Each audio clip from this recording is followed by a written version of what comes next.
All right, guys, before we get our hands dirty, let's make sure we got all our ducks in a row. Safety first, always.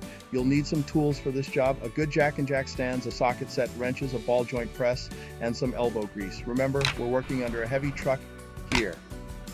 Never work under a vehicle supported only by a jack. Always use jack stands on a level surface. Got it? Good. Now let's talk about those fluids. You'll need new gear oil for the differential, engine oil, and coolant. Make sure you get the right type for your Ram 1500. Check your owner's manual if you're unsure. Before you start, give your truck a good look over. Are there any leaks, rust, anything that looks out of place? Addressing small problems now can save you big headaches down the road. Okay, let's get this truck in the air. Find a safe, level spot to work. No hills here. Locate the jack points on the frame of your Ram 1500. They should be clearly marked in your owner's manual.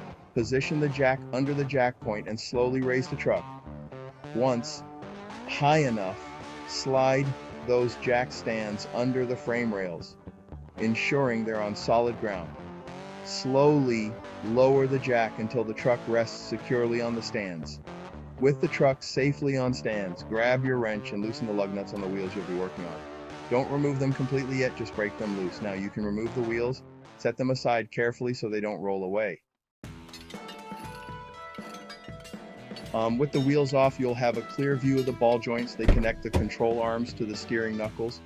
Over time, these joints can wear out, causing looseness and noise in the steering.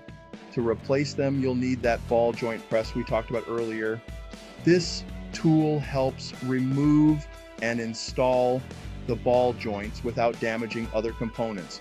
Follow the instructions that come with your ball joint press carefully. Once the old ball joints are out, clean the mounting surfaces thoroughly before installing the new ones. Grease the new ball joints well before pressing them into place. This will help them last longer. After installing the new ball joints, reattach the wheels and tighten the lug nuts in a star pattern.